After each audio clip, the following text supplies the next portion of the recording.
eh, berpedoman ke eh, topik yang harus dibahas pada sore hari ini, yaitu pembuatan atau penulisan proposal bab 1, kan gitu. Nah, yang hadir berapa ya kita? Berapa tadi? Ini udah saya tutup jadi nggak kelihatan.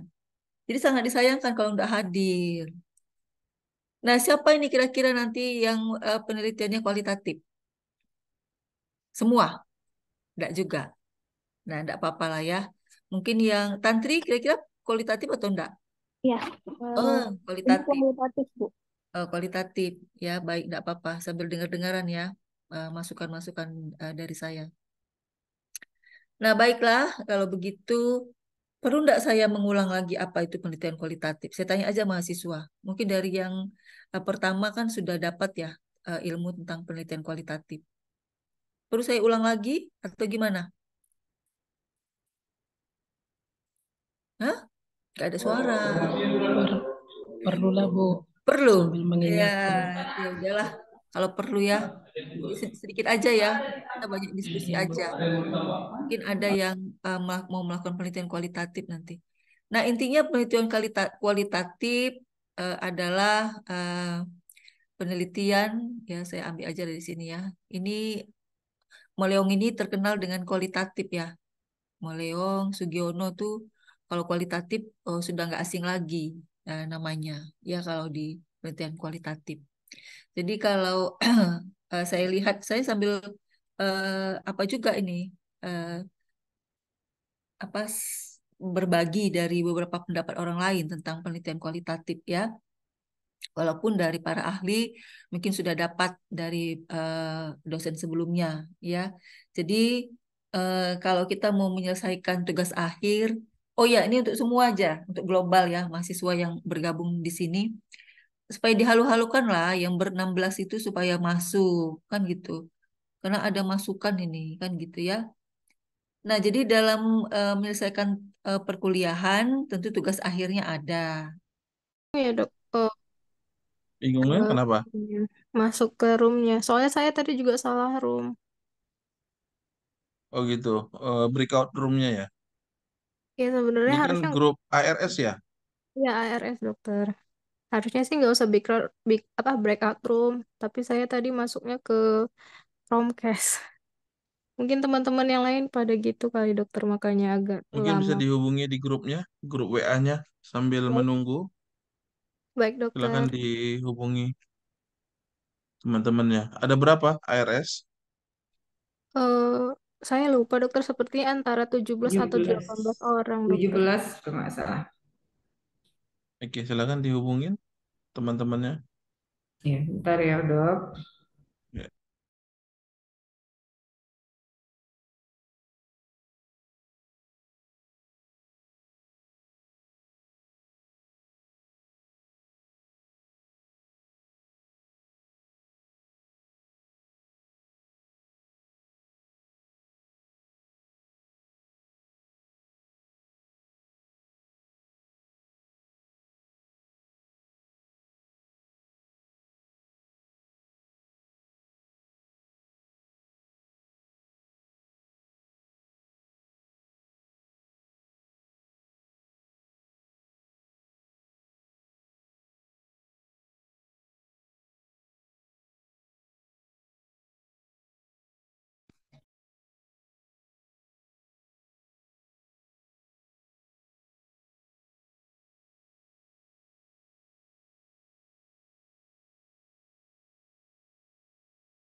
Bisa kita mulai atau kita tunggu teman-teman yang lainnya?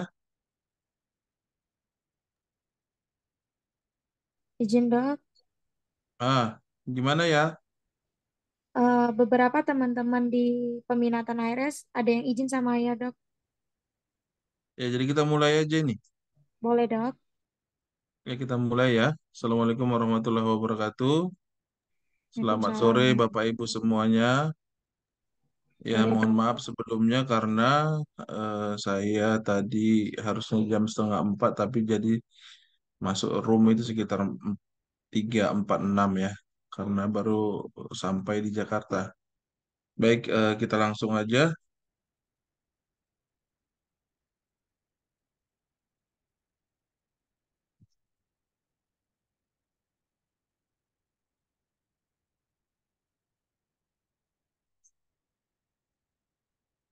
Kelihatan PPT-nya? Kelihatan dok. Kelihatan dokter. Kelihatan ya. Baik, kita mulai aja ya. Jadi hari ini saya diamanahkan untuk membawakan tentang risiko klinis di pelayanan medis dan penunjang medis. Ini profil saya. Oke, langsung aja ya. Resiko apa? Kira-kira kalau resiko apa yang kebayang sama kita? Apa kira-kira? Coba ada yang mau ngasih pendapat nggak? Apa itu resiko? Kira-kira Dampak dokter. ada yang mau ngasih pendapat?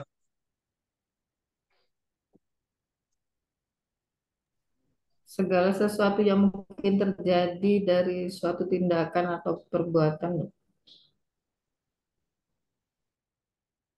Segala sesuatu yang terjadi karena perbuatan. Ya, berarti itu pos dia ya. Iya dok, Setelah setelah hmm, tindakan atau perbuatan. oke.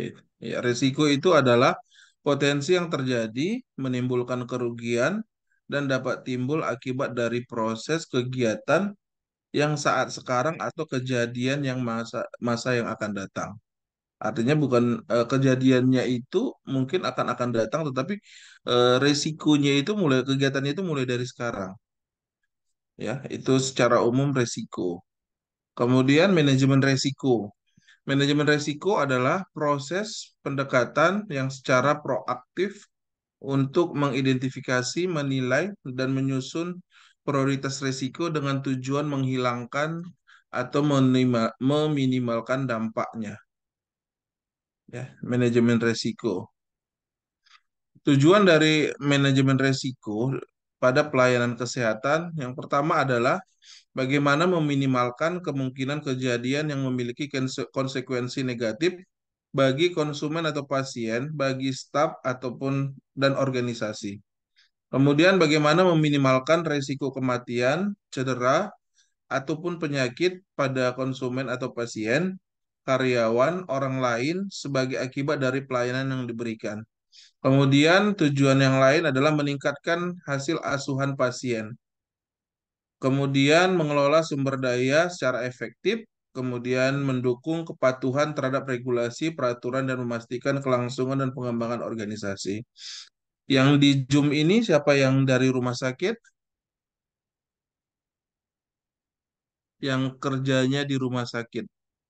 Saya Prof, saya Dok. Bu Loim ya? Dokter, Masih masih di mana Binjai atau Langkat kemarin? di Langkat dokter. Ya di Langkat ya. Yang lain ada yang Ya. di rumah sakit selain Bu Ada Loim? dok, Bu Lili, di mana Bu Lili? di kumpulan Pani Tebing dok. Oh iya, di kumpulan Pane ya. Ibu dokter? Dokter gigi dok. Ah?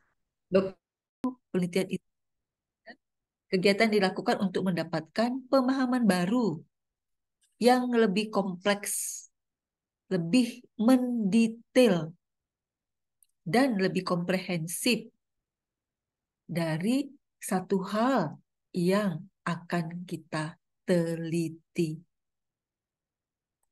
Nah, tentu lebih kompleks, lebih mendetail, lebih komprehensif dari hasil-hasil penelitian orang lain. Itu ya, research ya. Nah, sedangkan penelitian kualitatif adalah penelitian ilmiah ya yang tujuannya memahami suatu fenomena dalam konteks sosial. Nah, walaupun di antara mahasiswa ada yang kuanti, tidak masalah. Jadi pengalaman ini ilmu ini gitu ya. Eh, tentu penelitian kualitatif itu mengedepankan proses interaksi komunikasi. Ya, sekali lagi, tentu penelitian kualitatif adalah mengedepankan proses interaksi komunikasi yang mendalam antara peneliti dengan fenomena yang diteliti. Jadi ada interaksi komunikasi yang mendalam antara peneliti dengan fenomena yang diteliti. Jadi kalau yang senang penelitian kualitatif,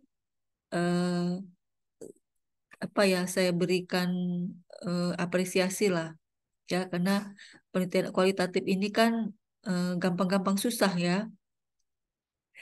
Jadi kenapa? Kita harus ada komunikasi kan dengan orang-orang kan gitu. Nah, lalu kemudian nanti eh, tulisan itu atau hasil komunikasi itu nanti hasil interaksi itu sebaiknya direkam ya, direkam lalu nanti dibuat ke satu word. Jadi hasil hasil komunikasi kita dengan orang yang kita disebut itu dengan informan ya. Jadi hasil penelitian, hasil komunikasi kita itu kita rekam. Dulu saya juga waktu S2 juga itu kualitatif, S3 juga kualitatif. Max apa? Mix method ya. Eh, dia kualitatif dan kuanti. Jadi saya mix kuali dan kuanti untuk penyelesaian S3-nya waktu itu ya. Jadi siapa yang melakukan penelitian kualitatif ini adalah tertantang untuk eh, melakukannya ya. Nah, jadi sekali lagi itu untuk penelitian kualitatif ya. Jadi penelitian kualitatif disebut juga, walaupun ada di sini ya beberapa, tapi ini mungkin sudah banyak disampaikan oleh apa ya dosen sebelumnya ya. Nah, jadi secara narasi aja saya sebutkan penelitian kualitatif itu eh, penelitian yang berlandaskan pada filsafat eh, post-positivisme. Nah, di sini juga ada disebutkan oleh Sugiono ya. Digunakan untuk meneliti pada kondisi objek yang alamiah, nah, ya, di mana peneliti adalah sebagai instrumen kunci. Peneliti adalah sebagai instrumen kunci. Pengambilan sampel, sumber data, ya, dilakukan secara purposif dan snowball, ya. Nah, oke, saya ambil dari sini ya. Nah, jadi pengambilan sampel itu dilakukan secara purposif dan snowball, ya. Teknik pengumpulannya dengan triangulasi, gabungan, ya, triangulasi. Analisis datanya bersifat induktif, kualitatif, ya. Dan hasil penelitian kualitatif lebih menekankan makna daripada generalisasi. Nah, itu penelitian kualitatif, ya, secara luas. Jadi dari beberapa teori ini, mungkin yang sudah mahasiswa dapatkan dari eh, dosen sebelumnya, yaitu bahwa penelitian kualitatif itu adalah metode yang berlandaskan pada filsafat post-positivisme. Ya, kesimpulan dari beberapa eh, pendapat ya tentang penelitian kualitatif. Jadi penelitian kualitatif itu adalah metode penelitian berlandaskan pada filsafat positivisme, digunakan untuk meneliti pada kondisi objek yang alamiah. Tujuannya untuk memahami fenomena dalam konteks sosial tentunya karena berhubungan dengan masyarakat langsung ya secara alamiah dengan mengedepankan proses interaksi komunikasi yang mendalam antara peneliti dan fenomena yang diteliti. Ya, nah jadi eh, saya mulai saja lah ya. Nanti boleh sambil bertanya ya. Ini sepintas tadi tentang penelitian kualitatif. Nah, eh, kalau kita meneliti ya, kalau kita meneliti, yang pertama ada masalahnya atau tidak, gitu ya. Jadi kalau yang judul kita itu masih menjadi masalah atau tidak, itu yang pertama. Nah, misalnya tantri lah, apa kira-kira judulnya? Saya judulnya ini Bu, pemanfaatan mobile health dan dampaknya pada perilaku kesehatan masyarakat. Apa tadi? Pemanfaatan Pemanfaatan mobile health. mobile health. Iya, Mobile health. Pemanfaatan mobile health untuk apa? dan dampaknya pada perilaku kesehatan masyarakat. Perilaku kesehatan masyarakat. Ada apa dengan perilaku masyarakat? Jadi ini untuk mengetahui ini sih Bu, pemanfaatan mobile health itu kan jadi kayak aplikasi kayak Halodoc, Aha, Dokter kayak gitu. iya, iya. Nah, itu apakah dimanfaatkan dengan baik oleh masyarakat untuk apa namanya? Untuk melakukan pengobatan atau konsultasi dengan telemedicine kayak gitu, Bu. Nah, begini ya, coba dicek kembali ya. Sekali lagi mau saya ingat, saya apakan ya, saya mengingatkan kepada mahasiswa. Kalau kita mau meneliti, ya, tentu yang kita teliti itu masih menjadi masalah, masih menjadi permasalahan gitu. Saya kasih contoh, stunting, jelas ya masih menjadi masalah. Itu perlu diteliti, tuh. Jadi kalau sekali lagi kalau kita mau meneliti harus ada masalahnya. Jadi kalau nggak ada masalahnya, apa yang mau kita teliti? Tantri lah dari judul itu, apa yang menjadi masalah? Yang menjadi masalah itu karena memang di masyarakat daerah sini belum memanfaatkan dengan baik Bu ininya apa namanya mobile health tersebut. Jadi mereka lebih lebih memilih untuk datang langsung ke vaskes. Jadi Nah, membuat antrian membludak kayak gitu Bu. sudah sesuai nggak mobile health itu sesuai nggak dengan kebutuhan masyarakat? Kalau nggak sesuai, susah loh nanti. Bener. Nah, sesuai dengan keadaan masyarakat nggak? Memang dibutuhkan masyarakat nggak mobile health itu? Kalau tadi jawabannya itu, berarti nggak dibutuhkan masyarakat. Kalau nggak dibutuhkan masyarakat, itu apa diteliti? Nah, jadi kalau kita meneliti, harus disesuaikan dengan keadaan masyarakat gitu. Nanti bisa saya prediksi aja. Takutnya nanti hasil dari interaksi kamu dengan masyarakat ya nggak sesuai dengan harapan peneliti. Takutnya karena eh, mobile hal ini sudah dibutuhkan masyarakat atau enggak. Kalau enggak dibutuhkan, nanti takutnya hasilnya apa ya? Nggak seperti yang diharapkan gitu. Jadi alangkah baiknya solusi kan gini ya. Sekali lagi ya, pertama kalau kita meneliti itu kan harus ada masalah. Oke, udah ada masalah, dampaknya apa? Kalau masyarakat tidak menggunakan eh, mobile health, apa dampaknya kepada masyarakat? Belum besar kan? Buktinya tadi Tantri menjawab masyarakat masih suka langsung berobat. Nah, kalau dampaknya belum belum ada ke masyarakat, susah loh nanti. Nah, takut nanti sia-sia penelitiannya gitu. Nah, jadi kita sesuaikan dengan kebutuhan masyarakat.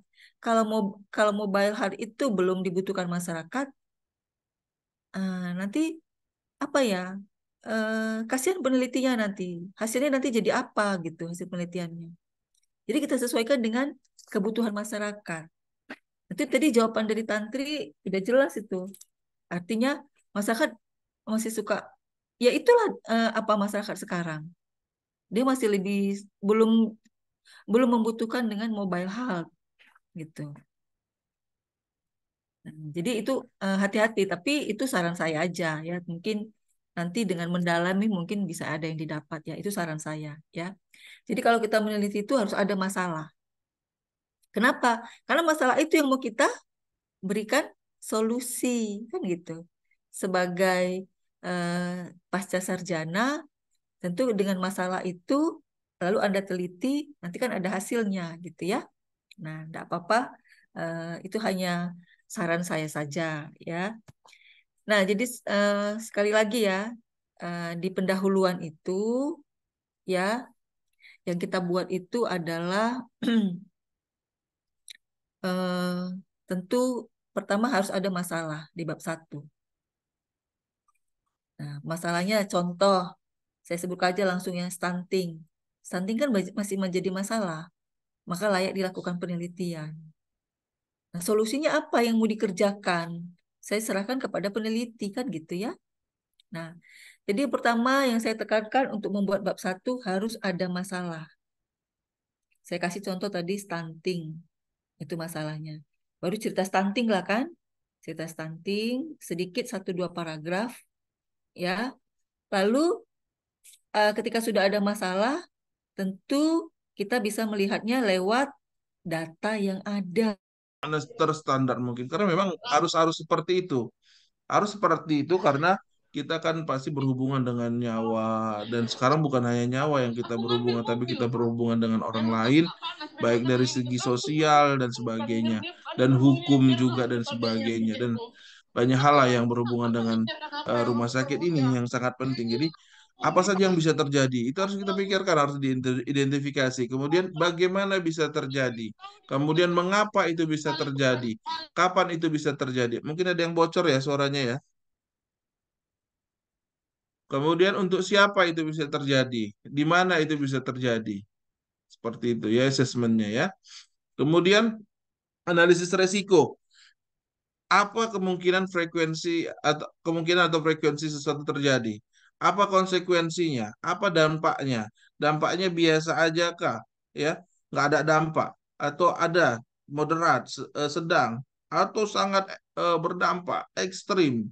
Ya, itu harus kita analisis. Kemudian siapa yang bisa terpengaruh dan bagaimana caranya? Kemudian berapa tingkat risikonya? Apa kontrol yang ada dan yang dibutuhkan. Kemudian evaluasi risiko, bandingkan tingkat risiko kriteria identifikasi sebelumnya. Kemudian yang kedua ada tentukan apakah risiko tersebut diterima atau ditolak. Kemudian kelola risikonya, risikonya diterima atau risikonya tidak diterima. Kemudian ada penanganan, pengobatan risiko, identifikasi opsinya, dipertimbangkan dan dievaluasi manfaat kepraktisan opsi, pilih opsi yang sesuai, siapkan rencana aksi. Ya, tapi punggawanya ini yang penting itu adalah komunikasi dan konsultasi, sama monitoring, audit, dan peninjauan ulang. Ya, bagaimana komunikasi dan konsultasi itu bisa memaksimalkan keterlibatan semua pemangku kepentingan. Jadi, apapun ceritanya bahwa ini kita sebagai struktur, ya, kita mau begini-begini, mau melihat apa itu mulai dari konteksnya, identifikasinya, analisisnya, kemudian tetapi harus itu dikomunikasikan ya dikomunikasikan kemudian monitoring audit dan peninjauan ulang bagaimana keterlibatannya memaksimalkan penggunaan keahlian dan di dukungan secara internal nantinya. Ini dia penjabarannya adalah komunikasi dan konsultasi. Komunikasi dan konsultasi adalah elemen kunci dari proses manajemen resiko klinis. Jadi ini kuncinya. Ya, yang kanan tadi dia kanan kiri ada penggawanya. Komunikasi itu sangat penting ya sebagai elemen kunci dari proses manajemen risiko klinis. Rumah sakit harus mengembangkan strategi komunikasi yang tepat untuk melibatkan para pemangku kepentingan internal maupun eksternal. Kemudian memastikan bahwa mereka sadar Mengapa strategi dan kebijakan manajemen risiko klinis telah dikembangkan dan diimplementasikan. Kemudian memastikan bahwa mereka memahami peran dan tanggung jawab individu mereka untuk manajemen risiko klinis. Kemudian tetapkan konteks tadi yang pertama tadi ya. Agar program manajemen risiko klinis rumah sakit menjadi efektif, lingkungan operasi, organisasi, dan konteks strategis harus didefinisikan dan dimengerti secara memadai. Kemudian keputusan tentang mengelola risiko klinis perlu dibuat dalam konteks lingkungan internal dan eksternal, organisasi, serta konteks strategi. Kemudian termasuk definisi kriteria di mana rumah sakit akan menentukan apakah risiko dapat diterima atau ditolak. Kemudian jenis dan tingkatan perencanaan manajemen risiko klinis, kontrol dan opsi manajemen juga dipilih. Kemudian pada tahap yang identifikasi risiko, langkah identifikasi risiko berusaha mengidentifikasi risiko klinis yang perlu dikelola. Kemudian sistem identifikasi yang berkomprehensif menggunakan proses sistematis yang struktur dengan baik sangat penting karena potensi risiko yang tidak teridentifikasi pada tahap ini akan dikeluarkan dari analisis dan pengelolaan lebih lanjut. Ya, jadi resiko itu banyak sebenarnya. Kita tadi fokusnya sebenarnya hanya resiko klinis. Ya, tetapi resiko itu ada resiko finansial, ada resiko politis, ada resiko legal. Kalau kita fokusnya pada resiko klinis, secara operasional, resiko klinis itu ya tergantung atau berkaitan dengan pelayanan dan tindakan klinis. Bagaimana seorang dokter, bagaimana seorang bidan, bagaimana seorang perawat, dan semua. Sekarang kan sudah namanya PPA ya, profesionalisme pemberi asuhan ya. Jadi semua itu yang memberikan pelayanan. Kegagalan proses klinis dan manajemen. Kegagalan proses klinis dan manajemen contohnya bagaimana? Ya kegagalan dalam misal banyak ya banyak misalkan kejadian-kejadian plebitis itu termasuk kegagalan proses klinis juga itu kejadian-kejadian infeksi yang berulang atau kejadian-kejadian yang lain lah ya. Kemudian kegagalan peralatan dan sarana prasarana. Contohnya gimana? Tiba-tiba apa ini contohnya?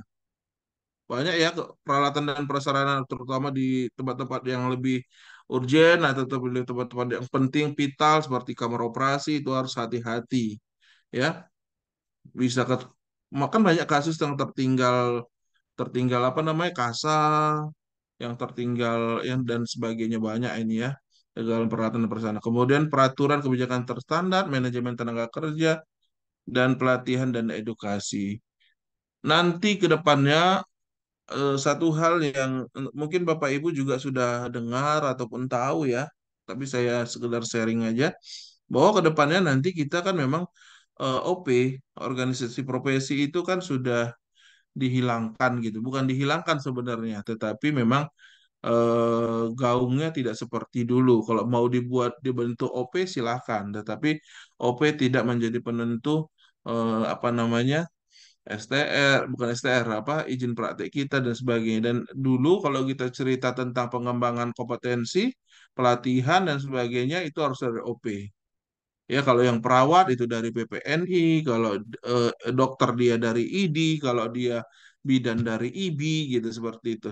Tapi nanti ke depannya pelatihan-pelatihan itu harus terakreditasi tempatnya. Tempatnya di mana? Di mana saja boleh.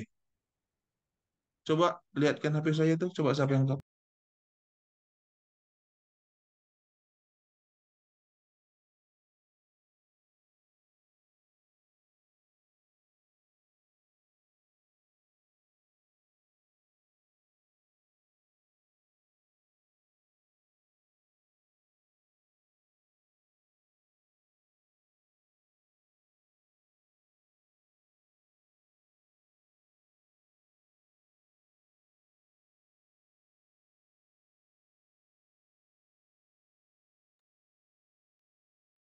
Oke, kita lanjutin ya.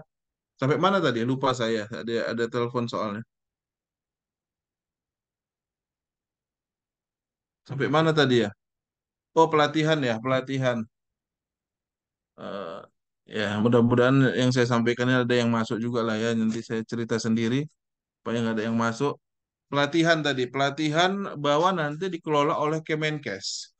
Pelatihan-pelatihan itu akan dibawa eh, Kemenkes dan kita lembaga ya eh, di misalkan di Sumatera Utara dan sebagainya, kita kalau mau melakukan pelatihan itu sekarang harus terakreditasi lembaganya. Jadi kayak sekarang Medistra membuat balai diklat rencana ya dalam waktu dekat kita akan melatihan. Jadi kalau kita mau pelatihan nggak kayak zaman dulu, ya standar PPNI, ID dan sebagainya. Ah, nanti bisa nggak diakuin dalam proses walaupun kita STR kita seumur hidup, tetapi waktu pengajuan pengajuan apa namanya praktek ya 5 tahun sekali itu tetap dijalankan. Kemudian harus dari sertifikat-sertifikat yang terstandar atau terakreditasi lembaga-lembaga yang terakreditasi seperti itu. Ya kita nggak tahu lah ya peraturan kan berubah tapi untuk saat ini berdasarkan amanat Omnibus Law Undang-Undang Nomor 17 Tahun 2023 tersebut, nah, seperti itulah nanti ke depannya ya.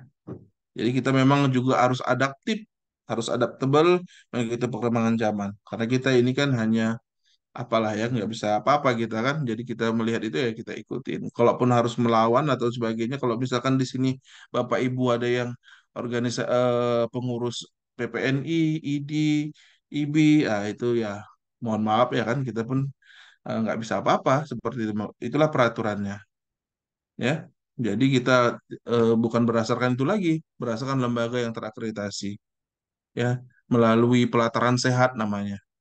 Jadi nanti kita punya punya apa namanya? Punya KTP, punya email, dengan KTP dan semua tercantum nanti riwayat kita. Tadi saya mau baru lihat tadi itu ya. Ibu siapa tadi itu ya? Dia ikut backgroundnya soalnya tadi saya lihat pelatihan pengendalian. Siapa tadi itu ya? Ah itu salah satu program dari Kemenkes itu. Bu siapa tadi ya Bu? Yang baru ikut pelatihan pengendalian ya Bu? Siapa tadi itu ya? Tapi saya lupa menegur tadi. Atau sudah keluar ya dari Zoom ini ya? Bu Sumiati bukan? Halo? Suara saya dengar? Suara saya kedengaran nggak? Dengeran, Dok. Dengar, dokter. Kedengaran. Tapi tadi siapa ya yang ikut pelatihan pengendaliannya? Tadi backgroundnya waktu masuk saya ada baca. Tapi saya lupa tadi. Sekilas tadi saya baca. Siapa yang ikut pelatihan pengendalian tadi?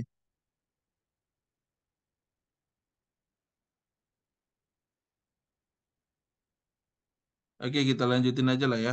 Mungkin sudah pada sibuk, udah pada apa? Udah pada mau masak dan sebagainya kayaknya ibu-ibunya ini. Oke, kita lanjutin. Ini Dokter Albert ini udah ahlinya ini pakarnya ini di rumah sakit ini. Udah biasa dia untuk untuk hal-hal seperti ini. Oke, kok macet ini ya.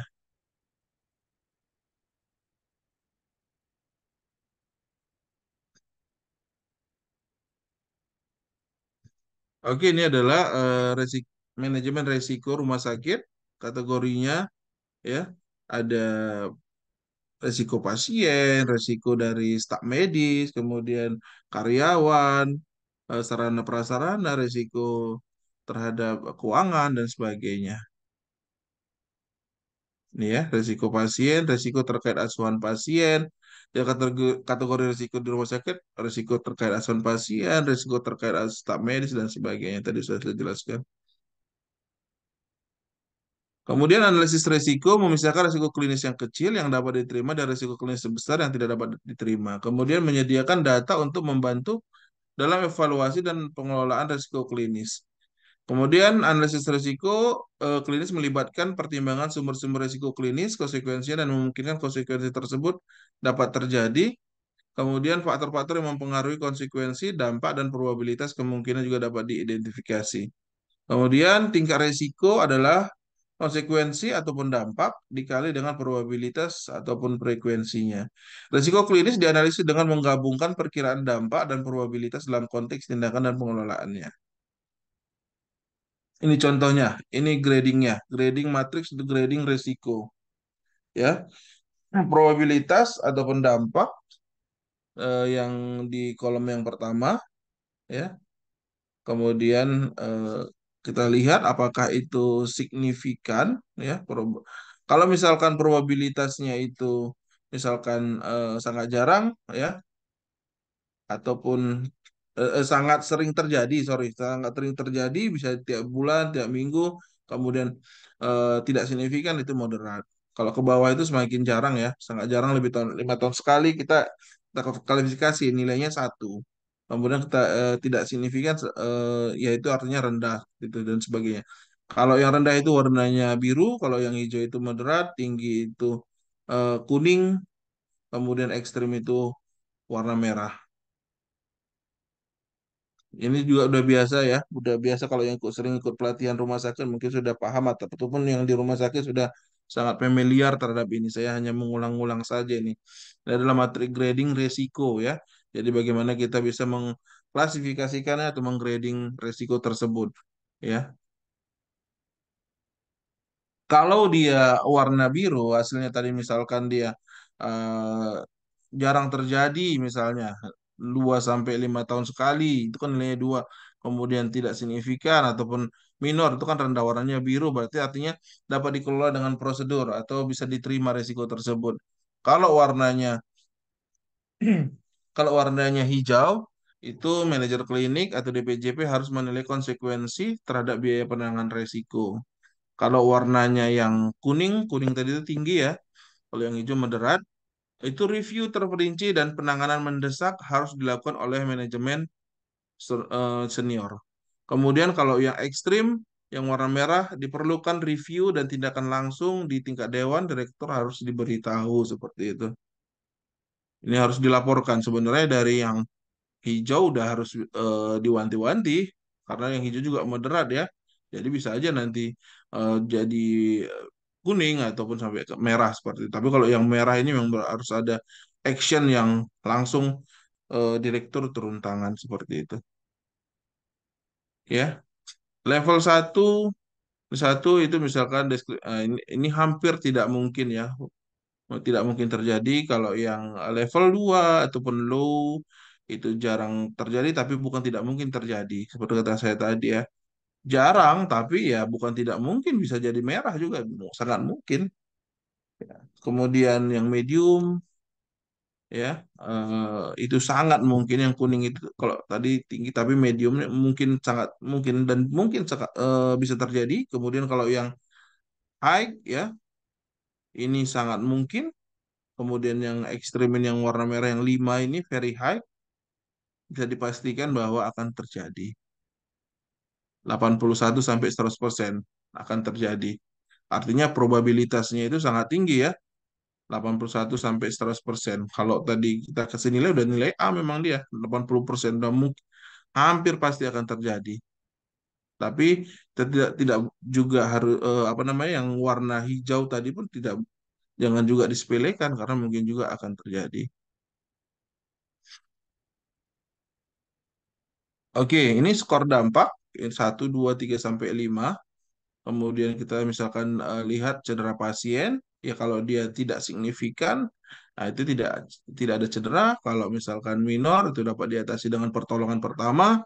Kalau moderat, berkurangnya fungsi motorik, sensorik, dan setiap kasus kasus yang memperpanjang perawatan. Kalau yang major itu cedera yang luas, kehilangan fungsi utama permanen, dan kematian. Dari antara semuanya mungkin ada Bapak Ibu yang mau cerita kasus resiko, dan mungkin dari yang memang tidak ada cedera sampai mungkin ada yang sampai menyebabkan kematian di rumah sakit. Mungkin ada yang boleh sharing apapun itu dampaknya, baik dari rawat inap, kamar operasi dan sebagainya, atau IGD sama sekali, ya. Ada Dari yang punya pengalaman? boleh dokter. Ya, silakan Bu Loim.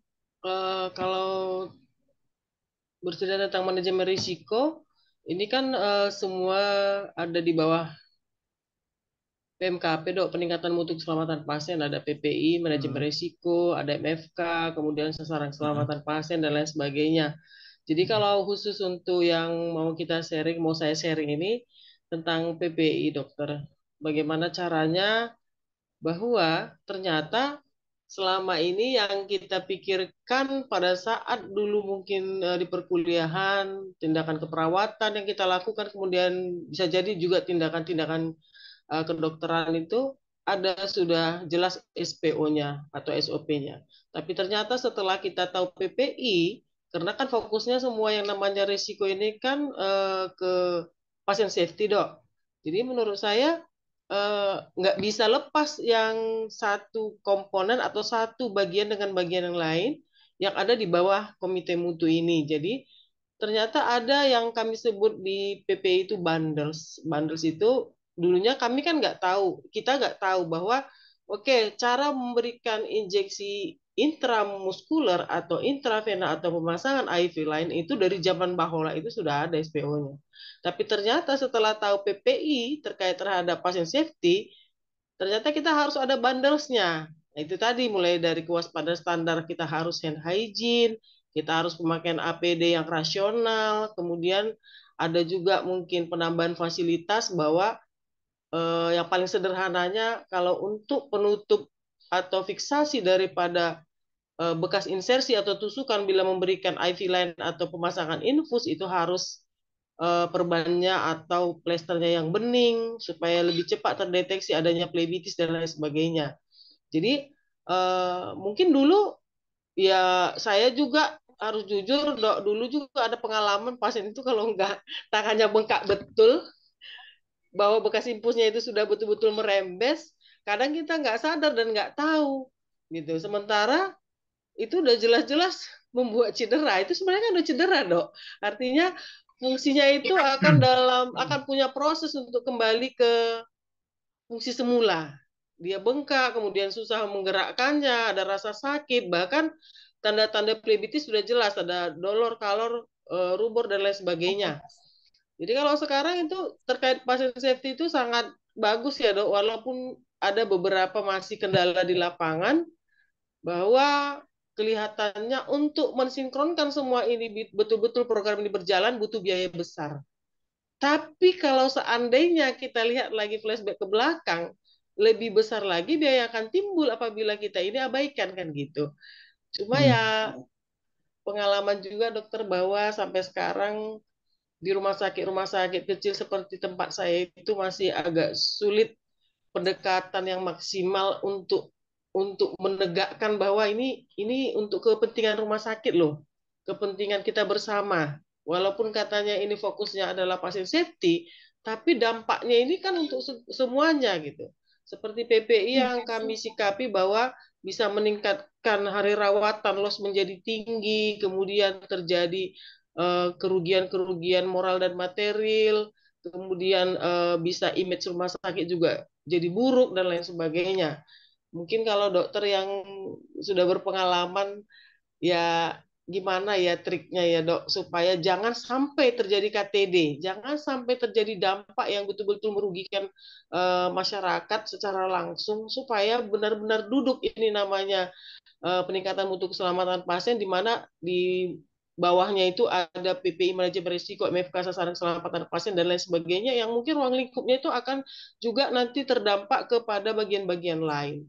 Jadi pendekatan ini sampai sekarang saya nggak pernah dapat yang maksimal atau yang ampuh gimana supaya betul-betul duduk benar-benar bisa berjalan sekaligus semua program itu menjadi satu kesatuan untuk betul-betul ya itu tadi, Dok, memang benar-benar pasien safety, tapi pasien safety itu kan hanya bahasa karena fokusnya ke pasien, tapi sebenarnya kalau dikaji dan memang dari pedoman-pedoman dan regulasi yang dibaca, itu memang ya dampaknya sangat terasa sebenarnya untuk rumah sakit juga, ownernya, pemiliknya, pimpinannya, bahkan pekerja-pekerja petugas-petugas kesehatan seperti kita di rumah sakit, Dok.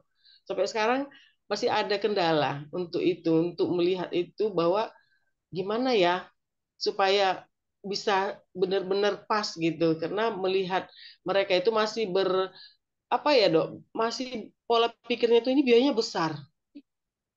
Jadi orang Indonesia itu mungkin sifatnya ya masih balik ke dulu, kalau nggak ada masalah itu nggak itu gitu, nggak bisa ngambil tindakan. Padahal sebenarnya kan bisa dicegah, identifikasi risiko, kemudian seperti ini ada bisa di grading bahwa bisa loh sebenarnya ini nggak akan terjadi dengan cara kita yang melihat identifikasi risiko, kemudian bagaimana menggradingnya itu nanti supaya jangan sampai terjadi. Antisipasinya sangat bagus karena memang sudah diatur sedemikian rupa, dokter.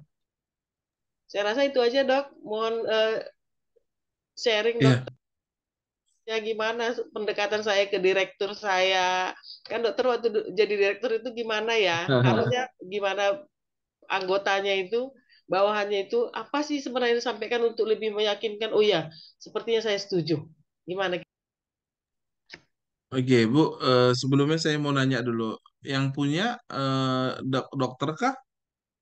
Nah, rumah sakit ini sejarahnya adalah sebuah klinik yang dipunyai oleh seorang ibu bidan yang punya pasien Heeh. banyak, dan yang bikin kita semangat di situ awalnya adalah anaknya itu ada dokter, ada perawat, menantunya itu juga ada yang sudah sampai Yang mengelola secara langsung ada dokter, yang dalam mengelola 3 tahun terakhir secara ini langsung.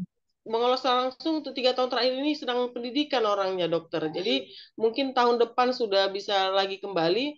Ya pas seperti yang dokter sampaikan. Waktu dokter yang mengelola anaknya itu kelihatannya ini lebih enak gitu, Hmm. diskusinya lebih pas. Tapi selama 3 tahun terakhir mengambil spesialis ke Banda Aceh, tugas kita jadi lebih berat sepertinya dok. Karena kan kita akan berhadapan dengan ibu yang punya gitu. Jadi mungkin ya insya Allah dok, mungkin Iya, nanti setelah selesai pendidikan bisa lebih mudah lagi. iya. Persoalannya sebenarnya apa namanya sama seperti yang ditanyakan-tanyakan sebelumnya sebenarnya. Kalau kita bicara rumah sakit ini kan complicated dia. Ya keberlangsungan rumah sakit dengan memang dia saya pembukaan saya adalah bahwa saya sampaikan bahwa orang yang kerja di rumah sakit adalah manusia-manusia yang hebat, saya bilang manusia-manusia yang kuat seperti itu, karena memang tujuannya bukan hanya misalkan kita mau melihat eh, dari segi keuntungan ya, tapi memang saya pernah di posisi semua terjepit dia, apalagi sekarang ya posisinya bahwa eh, ya, satu sisi kan namanya pemilik pasti pingin pingin modalnya kecil banget, tapi untungnya besar. Itu sisi ekonominya. Makanya saya tanya tadi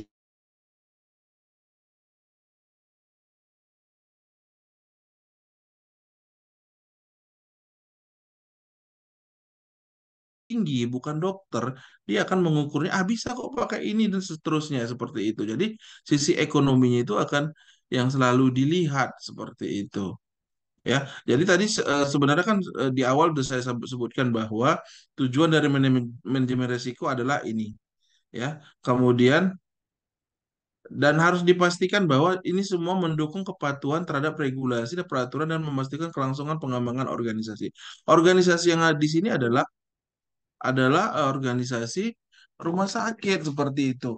Siapa itu? Ya, orang yang paling tinggi siapa di situ? Yayasan ataupun yang pemiliknya. Dan itu harus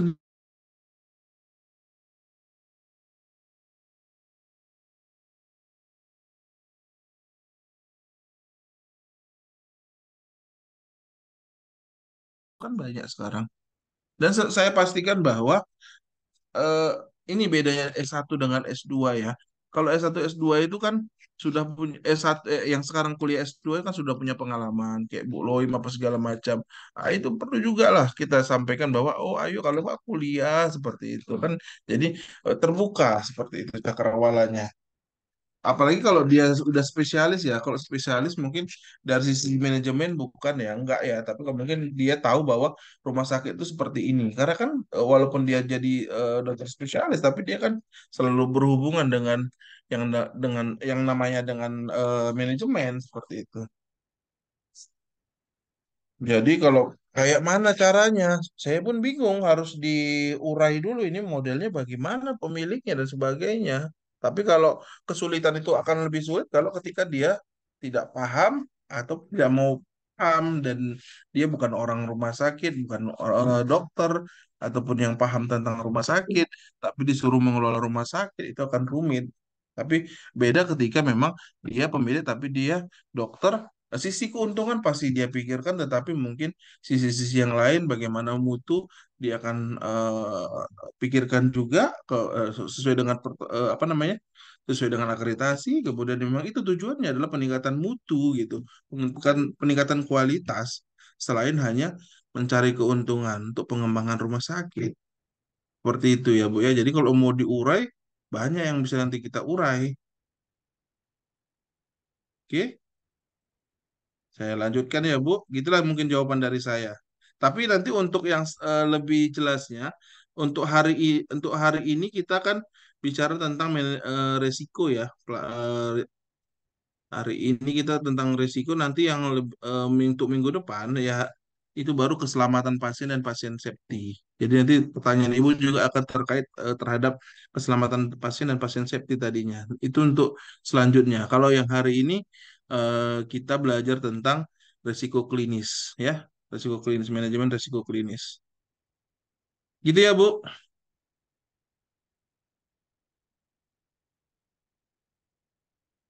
Ke Bu Loim? Ya dok, terima kasih dok. Iya.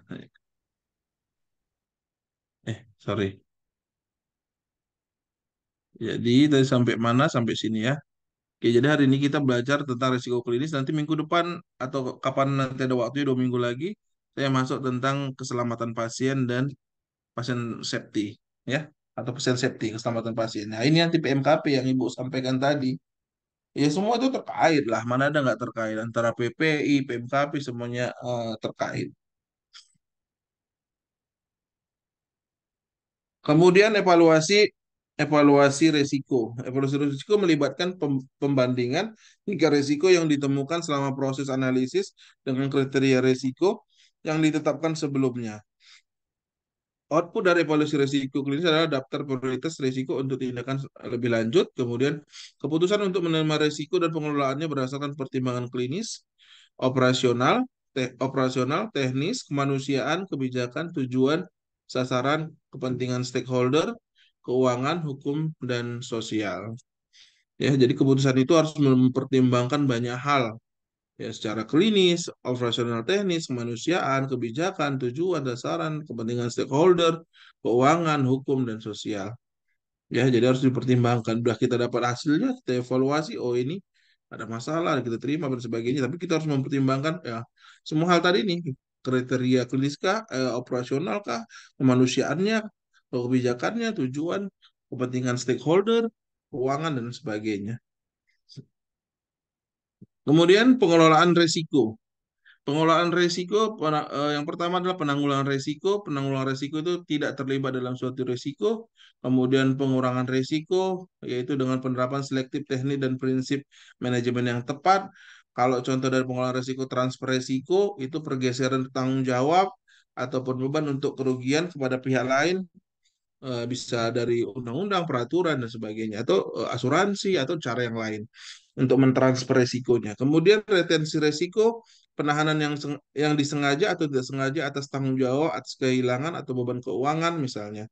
Pengendalian, pengembangan dan implementasi kebijakan, standar, prosedur dan perubahan fisik untuk menghilangkan atau meminimalkan efek samping dan resiko.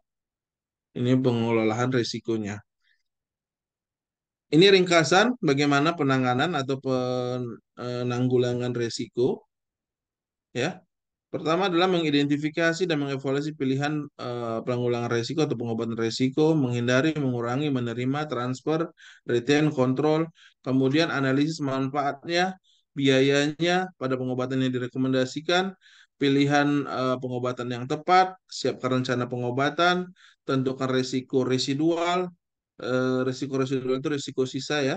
Kemudian keputusan resikonya, diterimakah, menghindari, atau dirujuk. Kalau diterima, itu terapkan rencananya. Kemudian kalau rujuk, itu ke manajemen. Sampaikan kepada struktur. Begini, begini, begini, gini. Kami ada ini. Nah, Ibu sebagai PPI, misalkan Boloim, sampaikan. Angka kejadian kita, plebitis itu ada Berapa per bulan? Berapa per bulan, Bu? Plebitis contohnya, Bu. Di rumah sakit Kami Ibu. 1,6% per bulan, Dok, untuk triwulan terakhir bulan 7, 8, 9, dokter. Rata-rata. Tapi untuk di bulan 7 kami masih dapat angka 4. Karena memang bor kami juga, los kami Kalau kan nggak besar, Dok, rumah sakitnya rumah sakit kelas D. Hmm, Kalau iya, persentasenya ya lumayan lah itu, Dok. kalau satu ya good lah, masih bagus kan? Kalau 1, tapi kalau 4 ya nggak bagus lah, ya kan? Kalau bisa memang nol gitu kan. Kalau Iya, akreditasi itu jawabannya. Tapi kalau sebenarnya gini juga, kalau nol itu bohong kali, iya, nggak Dok. dilaporkan itu. Jadi gitu dia kalau akreditasi itu kan. Jadi jangan pula kita sangat indah sekali, cantik sekali, padahal kita tahu itu adalah pembohongan. Jadi kalau kita mau jujur ya jujur aja. Jadi apa tindakannya dan sebagainya gitu ya. Iya, Jadi dokter. kalau strategi akreditasi salah satunya adalah itu. Kalau mau bohong ataupun ngarang jangan ngarang kali. Kalau nol kan bohong kali. Nggak mungkin nggak ada plebitis. Dokter Albert berapa? Kita tahu nggak, Dokter Albert? Rata-rata plebitisnya per bulan. Grand Med.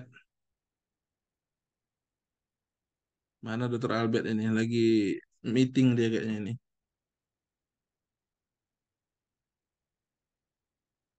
Ya, jadi begitu dia. Kita lanjutin ya.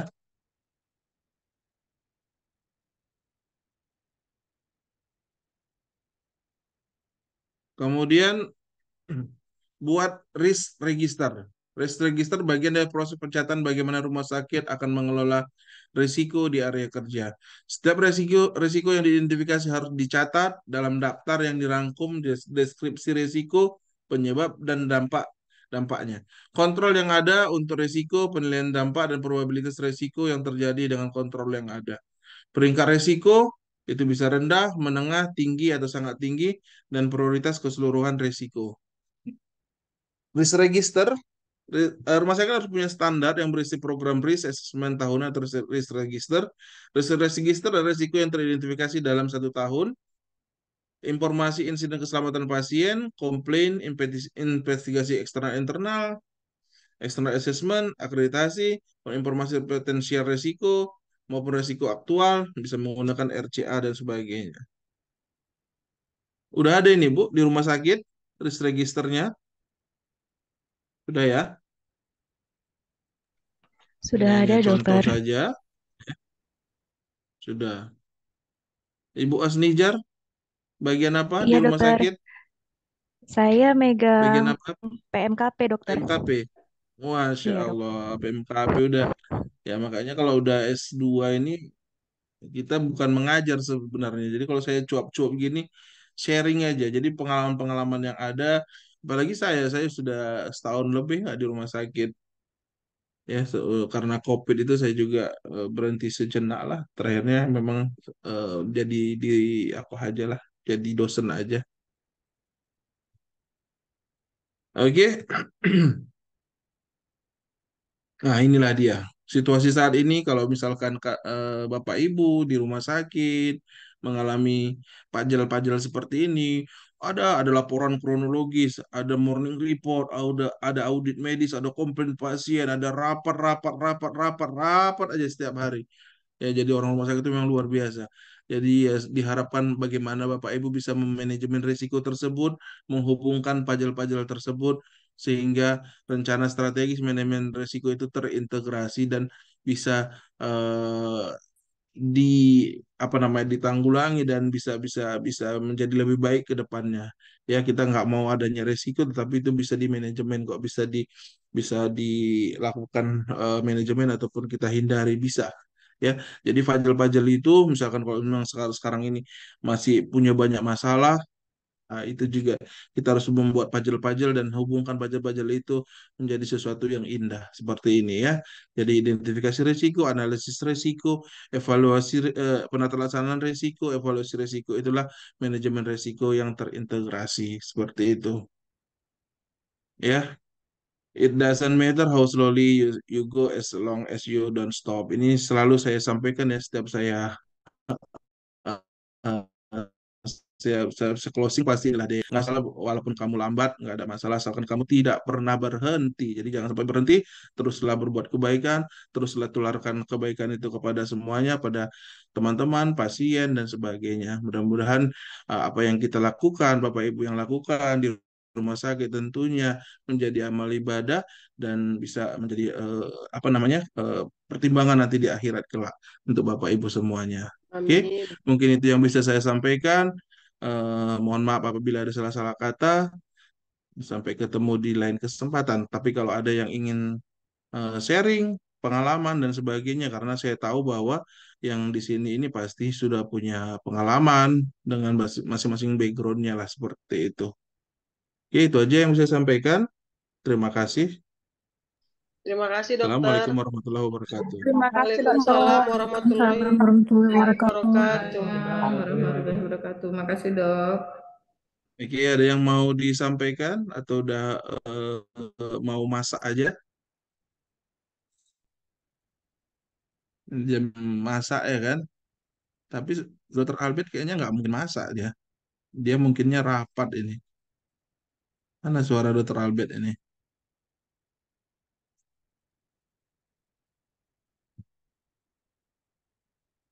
Ada yang mau didiskusikan terkait materi ini ataupun yang lain boleh kita sharing pengalaman. Tapi kalau tidak ada mungkin pertemuan ini kita cukupkan sampai ketemu nanti lebih luas lagi nanti kita bicara tentang keselamatan pasien, pasien safety ya, PMKP kita sharing nanti. Yang lain-lain juga yang belum pernah di rumah sakit ya nanti didengarkan ini adalah apa namanya bagian dari memang kegiatan-kegiatan yang selalu rutin apalagi menuju akreditasi nanti oleh KAS dan sebagainya ya jadi udah biasa di rumah sakit seperti ini. Oke, mungkin itu aja. Kalau nggak ada pertanyaan, sampai ketemu di lain kesempatan. Insya Allah nanti 2 minggu lagi ketemu atau kalau nggak 2 minggu lagi ya nanti akan dijadwalkan kembali seperti itu. Baik dokter. Cukup Bapak Ibu? Cukup dok. Cukup ya, Cukup kita tutup dok. ya. Ya dokter. Cukup. Uli semangat dia cukup kata Uli. Ya cukuplah kalau udah begitu. Sudah dapat bimbingan kan? Pembimbing kan semuanya kan? Sudah dok. Ya, pesannya juga jangan jangan terlalu nyantai dikerjakan sedikit-sedikit biar nanti nggak kejar-kejaran, dicicil Iya aja. dokter. Oke, saya tutup ya. Izin lift ya Bapak Ibu semuanya. Iya dokter. Selamat sore Oke, dok. selamat sore. Assalamualaikum. Waalaikumsalam warahmatullahi wabarakatuh. Salam dokter.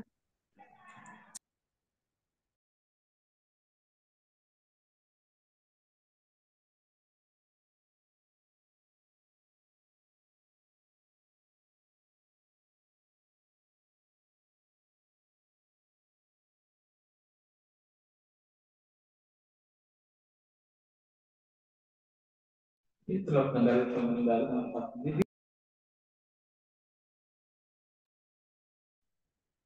Kan kok nggak mau keluar, masih mau Ayo, masih ayo Kak Mi, bubar Kak Mi. Udah siap.